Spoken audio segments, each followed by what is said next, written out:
नमो भगवते वासुदेवाय। जय श्री हरि। राधे राधे। ब्रजधाम चैनल में आप सबका स्वागत है। आप रसपान कर रहे हैं पवित्र वैशाख महात्म्य की कथाओं का। अब तक आप वैशाख महात्म्य के 23वें अध्याय तक की कथा का रसपान कर चुके हैं। आज के इस वीडियो में हम वैशाख महात्म्य के 24वें अध्याय की कथा का रसपान करेंगे। तो आइए सुनते हैं वैशाख महात्म्य के 24वें अध्याय की कथा। जय श्री हरि। श्रुतदेव जी ने कहा, हे राजेन, वैशाख मास की सब पुण्य तिथियों में शुक्ल पक्ष की द्वादशी सब पापों का नाश करने वाली है। जिन्होंने द्वादशी को सेवा नहीं की उसके दान, तप, उपवास, व्रत, इष्ट पूर्तियों से क्या लाभ। वैशाख मास की द्वादशी के दिन गंगा जी के तट पर जो एक गोदान देता है उसको 1000 गोदान का फल होता है। दुर्भिक्ष के समय प्रतिदिन करोड़ों को भोजन कराने का फल द्वादशी के दिन एक को ही भोजन कराने से प्राप्त होता है। शुक्ल पक्ष की द्वादशी के दिन जो मुट्ठी भर अन्न दान करता है उसको करोड़ों ब्राह्मणों को भोजन कराने का फल प्राप्त होता है। जो द्वादशी के दिन मधु के सहित तिल का पात्र का दान देता है वह सब बंधनों से विमुक्त होकर विष्णु लोक को प्राप्त होता है। शुक्ल पक्ष की द्वादशी के दिन जो हरि भगवान का स्मरण करता है उससे सब देवता प्रसन्न होते हैं और जीता हुआ भी वह मुक्त हो जाता है। करोड़ों सूर्य ग्रहण में तीर्थ में स्नान करने का जो फल होता है वह फल हरि भगवान के दिन प्रातःकाल स्नान करने से हो जाता है। जो द्वादशी के दिन तुलसी की कोमल पत्तियों से विष्णु भगवान की पूजा करता है वह 7 कुलों का उद्धार करके विष्णु लोक को प्राप्त करता है। वैशाख मास की द्वादशी के दिन जो बछवा सहित गाय दान देता है वह करोड़ कुल का उद्धार करके विष्णु लोक का स्वामी होता है। जो वैशाख मास के शुक्ल पक्ष की द्वादशी के दिन विष्णु भगवान को उद्देश्य करके यम, पितृ, गुरु और देवताओं को दक्षिणा सहित जल भरा घड़ा, दही और अन्न देता है वह उस पुण्य का फल सुनो। प्रयाग में प्रतिदिन करोड़ों को भोजन कराते और 1 वर्ष तक सुंदर सटरस अन्नों का भोजन कराने से जो पुण्य होता है वह फल प्रतिदिन मधुसूदन भगवान की आज्ञा से उसको मिलता है। जो वैशाख मास की शुक्ल पक्ष की द्वादशी के दिन शालिग्राम की शिला का दान करता है वह सब पापों से मुक्त होता है। सूर्य ग्रहण में गंगा के तट पर जो 7 द्वीप वाली पृथ्वी दान देता है उसको भी करोड़ों गुना फल इसके बराबर प्राप्त होता है। द्वादशी के दिन जो मधुसूदन भगवान को दूध से स्नान कराता है उसको राजसूय तथा अश्वमेध यज्ञ का फल होता है। वही फल गंगा जी में मिलता है, इसमें कोई संदेह नहीं है। त्रयोदशी के दिन जो विष्णु भगवान को दूध, दही मिश्रित तथा शक्कर और मधु से मधुसूदन भगवान की प्रीति के लिए जो विष्णु भगवान को भक्तिपूर्वक पंचामृत से स्नान कराता है वह सब कुलों का उद्धार करके विष्णु लोक को जाता है। हरि भगवान की प्रीति के लिए इस तिथि को सायंकाल के समय शरबत पिलाता है। उसके पुराने पाप सर्प के पुराने केचुली की तरह अलग हो जाते हैं। जो संध्या के समय रस भरी ककड़ी दान देता है वह ककड़ी के रसायन से मुक्त हो जाता है। जो ऊख, आम और मुनक्का दान देता है उसके 100 पीढ़ी तक संतति का नाश नहीं होता। जो द्वादशी के दिन संध्या को गंध और लेप दान करता है वह निसंदेह सब भारी घावों से मुक्त हो जाता है। हे राजेन, द्वादशी के दिन जो कुछ थोड़ा भी पुण्य करता है वैशाख मास के शुक्ल पक्ष में उसका अक्षय फल होता है। हे राजन, इसकी प्रसिद्धि कैसे हुई सो मैं कहता हूँ। इसके सुनने से सब पापों का नाश होता है और यह सब कल्याणों को देने वाली होती है। प्राचीन समय में कश्मीर देश में देवव्रत नाम का एक ब्राह्मण रहता था। उसकी मालिनी नाम की पाप रूपी कन्या थी। उस कन्या को उसने सत्यशील नाम के बुद्धिमान श्रेष्ठ ब्राह्मण से ब्याह दिया। वह बुद्धिमान उसको लेकर अपने यवन नाम के देश में गया। रूप और यौवन से युक्त वह उसकी प्रिय न हुई। उस स्त्री का पति और राजा सर्वदा उससे द्वेष करता था और निष्ठुर रहता था और दूसरे किसी से द्वेष नहीं करता था। हे राजन, उस पति पर क्रोध करके वशीकरण की लालसा से उस स्त्री ने उन स्त्रियों से पूछा जिनको उसने त्याग दिया था। हे भूप, उन स्त्रियों ने कहा कि तेरा पति वश में हो जाएगा। पति के त्याग के अपमान से हम लोगों को यह निश्चय है, हम लोगों ने अपने पतियों को औषधि देकर वश में किया है। तू आज योगिनी के पास जा, वह तुझे औषधि देगी, तेरा पति दास के समान हो जाएगा। तू शंका मत कर। हे राजन, उन स्त्रियों के कहने पर योगिनी के वह मंदिर में गई। उस दुष्चारिणी सती ने उस योगिनी से अत्यंत प्रसाद पाया। वह शीघ्र ही उसकी कुटी में गई जिसमें 100 खंभे लगे थे। वह कुटी बड़ी स्वच्छ, सुंदर और लंबी चौड़ी थी। इसके चारों ओर लंबे वस्त्र का घेरा था और यह अच्छी तरह रंगी थी। यह कुटी बड़ी शोभायमान थी और इसमें बड़े बड़े पर्दे लगे थे। योगिनी सेवकों से घिरी हुई धीरे धीरे देख रही थी और रुद्राक्ष की माला से जप कर रही थी। उस स्त्री से प्रार्थना करने पर उसने शोभ उत्पन्न करने वाला सिद्ध वशीकरण मंत्र उसको बतलाया। तब नमस्कार करके उसने हीरा और माणिक जड़ी हुई बड़ी चमकती हुई पैर की अंगूठी उस योगिनी को दी। मुलायम सोने के सहित सूर्य के किरण के समान चमकने वाली पैर की अंगूठी देखकर वह बड़ी प्रसन्न हुई। उसके पति के अपमान को हृदय से जानकर ही राजन उस तापसी ने उसके हित की बातों को कहा। यह रक्षा का चूर्ण सब प्राणियों को वश में करने वाला है। अपने पति को यह चूर्ण देकर उसके गर्दभर की रक्षा करो। हे सुंदरी, तेरा पति वश में हो जाएगा, दूसरी स्त्री की कामना नहीं करेगा और तेरे दुष्ट चरित्रों पर भी कुछ अप्रिय नहीं कहेगा। वह चूर्ण रक्षा को लेकर फिर अपने पति के घर आई। संध्या के समय इस चूर्ण को दूध में मिलाकर उसने अपने पति को दे दिया। उसने गर्दन की रक्षा किया, इसका कुछ विचार न किया। हे राजेन, पति ने चूर्ण पी लिया। उस चूर्ण से राजा क्षय रोग से ग्रस्त हुआ, दिन दिन क्षीण होने लगा। इसके गुह स्थान में बुरा घाव हो गया और भयंकर कृमि पड़ गए।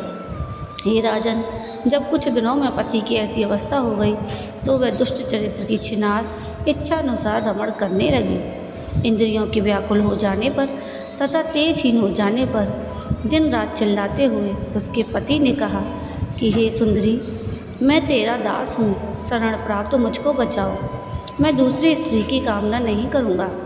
राजा की ऐसी चिल्लाहट सुनकर वह डरी और सोचा कि पति के जीने पर ही मैं आभूषण पहनूंगी। योगिनी के पास जाकर उससे सब वृत्तांत कहा। दाह की शांति के लिए दूसरी औषधि दी। उस औषधि के देने पर उसका पति क्षण भर में आरोग्य हो गया। पहले दिए हुए चूर्ण से उत्पन्न हुआ दाह इससे शांत हो गया। तब से उसका पति उसके वश में हो गया और घर पर रहता था। गृहस्थी के कार्य के बहाने से उसका जार घर में रहता था। सभी वर्ण के जार उसी के घर में रहते थे। परंतु पति को कुछ भी कहने की शक्ति ना रही। तब इसी दोष से उसके संपूर्ण शरीर में कालांतक यम के समान हड्डियों के भेदने वाले कीड़े व्याप्त हो गए और उन्होंने उसकी नाक, जीभ और दोनों कानों को छेद डाला। दोनों स्तन और उंगलियां पंगु हो गईं। उससे मरकर नरक में जाकर वह यातना भोगने लगी। 500 युगों तक वह तांबे के पात्र में जलती रही। बारंबार वह 100 बार कुत्ते की योनि में उत्पन्न हुई। छोटे छोटे तिनकों के अनेक टुकड़े करके इसी को खाती हुई, बिना आहार के अपने कर्म पर रोती हुई, कान कटी, नाक कटी, सिर में निरंतर कीड़े पड़े, पूंछ कटी, पांव टूटे और घर घर पीटी जाती थी। बाद में 100 वीर देश में परम बंधु नामक ब्राह्मण की दासी के घर अति दुख से व्याकुल कुतिया हुई। नाक कटी, पूंछ कटी, जांघ कटी, सिर में कीड़े पड़े और योनि में भी नित्य कीड़े पड़े रहते थे। हे राजन, इस प्रकार से उस जन्म में उसके 30 वर्ष बीते। दैव योग से कर्म के फल पूरे होने पर वैशाख मास में सूर्य के मेष राशि में जाने पर शुक्ल पक्ष की द्वादशी को पद्मबंधु का पुत्र नदी में स्नान करके पवित्र होकर गीले वस्त्र से घर जाता था। तुलसी की चौरा पाकर उसने अपने पैर धोए। उस चौरा के नीचे के भाग में वह कुतिया सो रही थी। सूर्य होने से पहली बेला में वह पैर के जल से नहा गई। तुरंत उसके पाप नष्ट हो गए और उसी क्षण उसको अपनी जाति याद आई। उस कुतिया ने अपने पूर्व कर्मों को याद करके दीनता से चिल्लाया और बारंबार बोली, हे मुनि, मुझे बचाओ। ऐसा कहकर वह चिल्लाने लगी और भय से व्याकुल होकर उसने याद करके मुनिवर को अपना कर्म सुनाया तथा अपना दुष्चरित्र और पति को विष देना कहा। हे ब्राह्मण, जो कोई धर्मभ्रष्ट दुराचारी युवती पति को वश में करेगी वह तांबे के पात्र में पकेगी।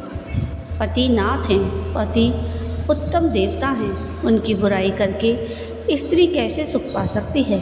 पति को कष्ट देने वाली स्त्री 100 योनि जानवरों की और 100 करोड़ कीड़ों की योनि पाती है। इसलिए हे ब्राह्मण, स्त्रियों को सर्वदा पति की आज्ञा अनुसार करना चाहिए। हे ब्राह्मण, आज आपकी दृष्टि के सामने मैं खड़ी हूँ। यदि आप उद्धार न करेंगे तो मैं फिर घृणित यातना पाऊँगी। इसलिए हे ब्राह्मण, वैशाख मास के शुक्ल पक्ष में पुण्यदान देकर मुझे दुराचारी पापचारिणी का उद्धार कीजिए। हे ब्राह्मण, पुण्यवर्धिनी द्वादशी के दिन स्नान, दान, अन्न, भोजन इत्यादि से जो पुण्य आपने किया है वह मुझे दीजिए। हे ब्राह्मण, मुझ दुष्चारिणी को उसी से मुक्ति होगी। हे बुसूरे, इस तिथि को जो मनुष्य घर में भी स्नान करता है वह सब तीर्थों का फल पाता है, इसमें कोई संदेह नहीं है। जो कुछ तप, जप, आहुति, दान, देव पूजन इत्यादि द्वादशी के दिन किया जाता है उसका अक्षय फल जानना चाहिए।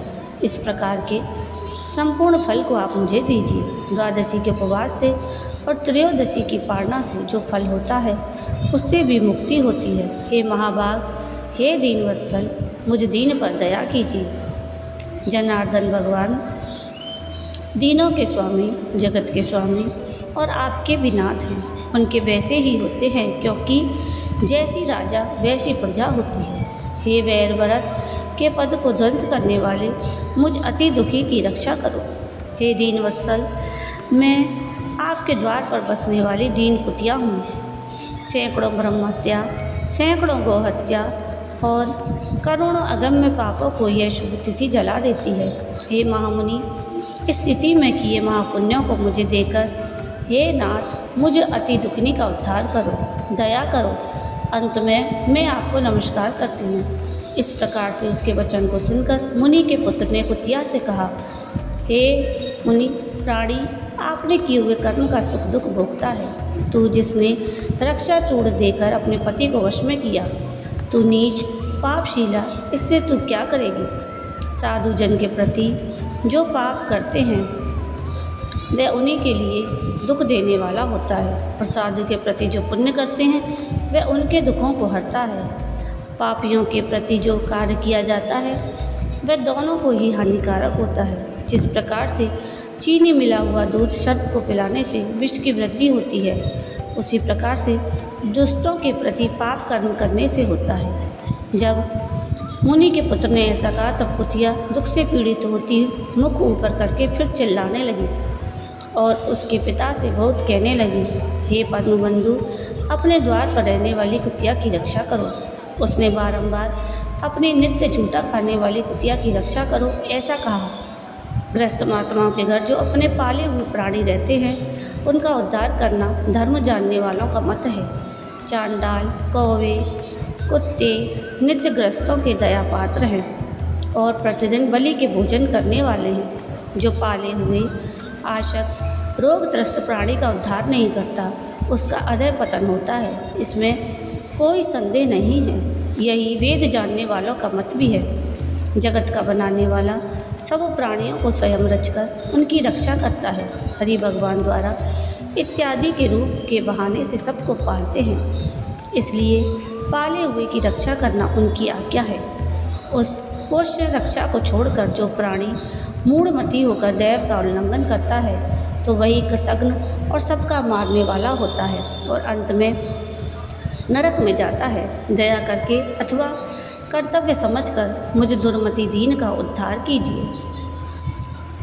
घर में बैठे हुए दयानिधि पद्मबंधु दुख से पीड़ित कुतिया के ये वचन सुनकर तुरंत घर के बाहर आए और पूछा कि ये सब क्या है। पुत्र ने सब निवेदन किया। उन्होंने पुत्र के वचन सुनकर विस्मित होकर कहा। पद्मबंधु जी ने कहा, हे मेरे पुत्र, तुमने ऐसा वाक्य क्यों कहा? साधुओं का ऐसा वाक्य पवित्र नहीं होता। अपने को सुख देने वाले पापी निंदनीय होते हैं। हे पुत्र, देखो, सभी लोग दूसरों के उपकार के लिए ही बने हैं। चंद्रमा, सूर्य, वायु, पृथ्वी, अग्नि, जल, चंदन, वृक्ष और सज्जन लोग दूसरे के उपकार में लगे रहते हैं।